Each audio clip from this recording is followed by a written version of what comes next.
হরিনাথপুর গ্রাম।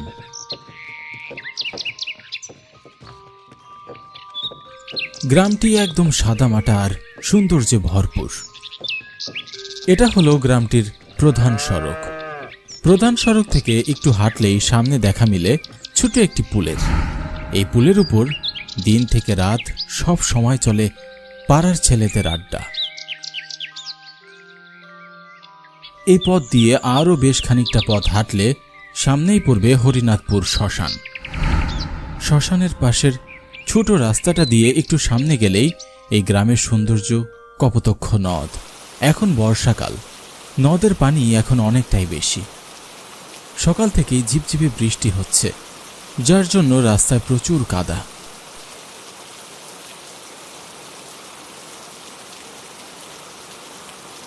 অব্র, শুভ আর আদিত্য তিন বন্ধু রাত প্রায় 10টার দিকে ঝিপঝিপে বৃষ্টির মাঝে হাতে একটা টর্চ আর জাল নিয়ে বের হয়েছে কপোতক্ষ নদের উদ্দেশ্যে। বর্ষার মৌসুমে রাতের বেলায় আলো কাটারি মাছ ধরার মজাটাই অন্যরকম। কিরে আদি, তুই এত জোরে হাঁটছিস কেন? এই দাঁড়া, একসাথে যাই। দেখে মনে হচ্ছে সব মাছ তুই একাই ধরে ফেলবি।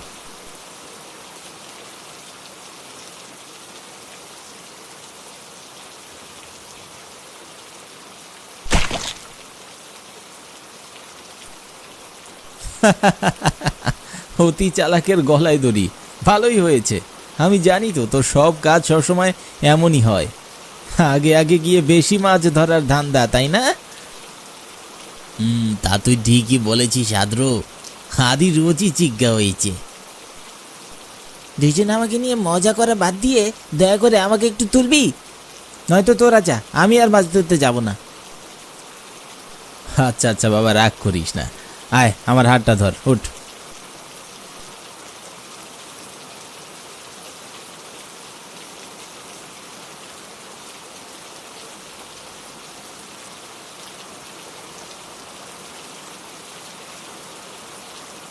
এরপর তারা তিনজন শ্মশানের পাশের ছোট রাস্তাটি ধরে হাঁটতে হাঁটতে নদীতে চলে যায়।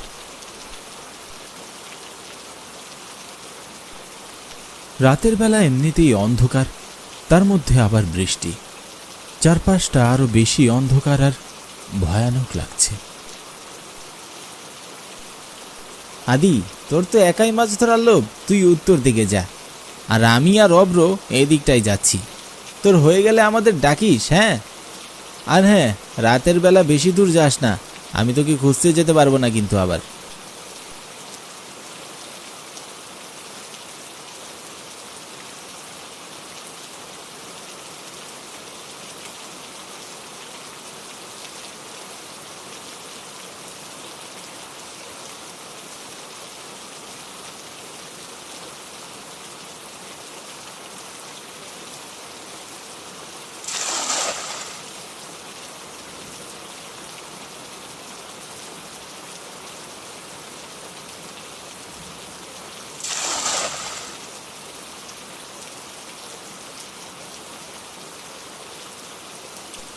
প্রায় ঘন্টা দুয়েক মাছ ধরার পরে ঘাটে ফিরে আদি অব্রদের ডাক দিল।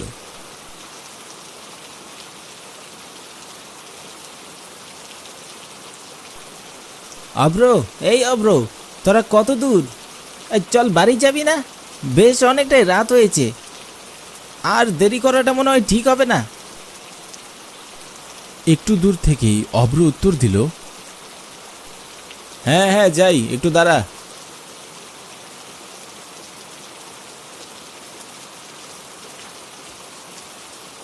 একটু পরে তারা দুজন ঘাটে ফিরে এলো।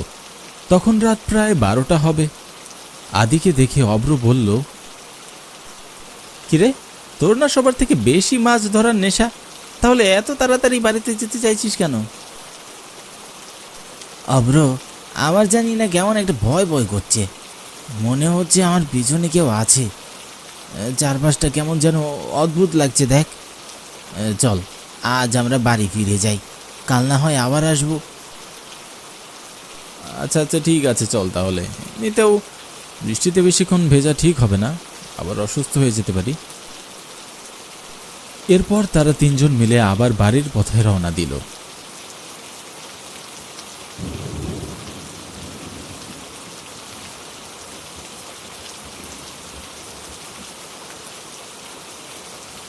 কিছুটা পথ হাঁটার পরে শ্মশানের কাছে এসে তারা দেখল কয়েকটা লোক দাঁড়িয়ে একটা লাশ পোড়াচ্ছে।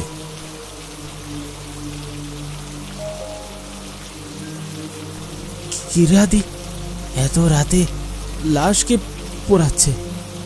আর আমরা যাবার সময় তো এখানে কোনো লাশ ছিল না। এত তাড়াতাড়ি কে মারা গেল? হ্যাঁ তাই তো, চল গিয়ে দেখে আসি কে মারা গিয়েছে। আমাদের পাড়ার কেউ না তো? এই দাঁড়া ধরা, তোদের কি মনে হচ্ছে না বিষয়টা অস্বাভাবিক? এখন বাজে রাত প্রায় 1টার মতো, আবার চিপচিপে বৃষ্টি, এমন সময় কি কেউ লাশ পোড়ায়? বিষয়টা কেমন যেন স্বাভাবিক মনে হচ্ছে না। চল চল বাড়িতে ফিরে যাই, কে মরেছে সেটা দেখার দরকার নেই।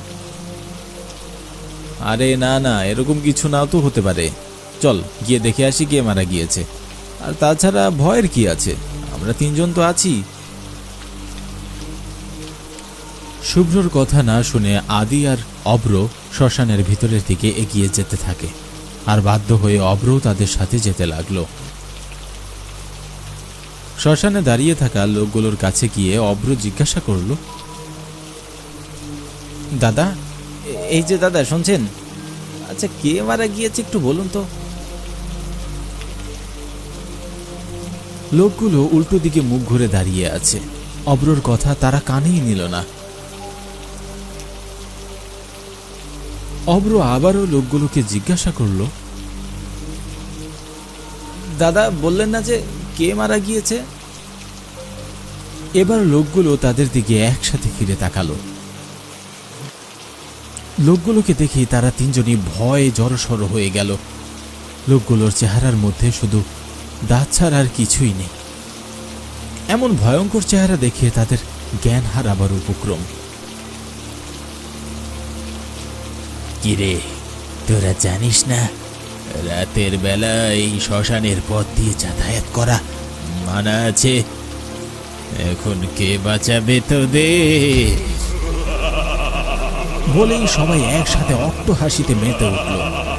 এমন অবস্থা দেখে ভয়ে ভয়ে আদ্র আদিকে বলল, আদি পালা।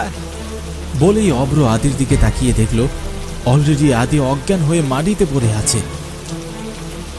আদি, তোর কি হলো? আদি উঠ তাড়াতাড়ি। এমন পরিস্থিতি দেখে শুভ অব্রর হাত ধরে টেনে বলে উঠল, পাগল, আগে নিজের জান বাঁচা, চল চল এখান থেকে পালাই। বলেই দুজনে প্রাণপণে পালাতে শুরু করলো।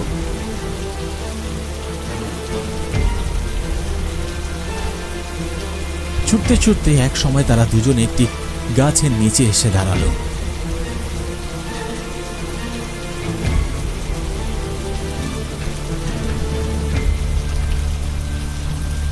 শুভ্র, ওরা কারা ছিল বলতো? জানি না রে বন্ধু, এতটুকু বুঝতে পারছিলাম, ওখানে থাকলে প্রাণে বাঁচতে পারতুম না। আদির সাথে ওরা যে কি করলো কে জানে। তারা যখন এসব কথা বলছিল তখন হঠাৎ করেই গাছ থেকে তাদের সামনে মানুষের কঙ্কাল ঝুলে পড়ে। এমন দৃশ্য দেখে তারা ভয়ে দুজনেই জ্ঞান হারিয়ে মাটিতে পড়ে যায়।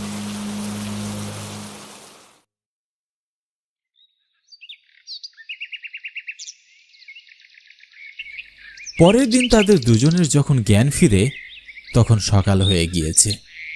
জ্ঞান ফিরতেই অব্র বলে উঠল, শুভ্র, আদি, চল তো দেখে আসি আদির কি অবস্থা।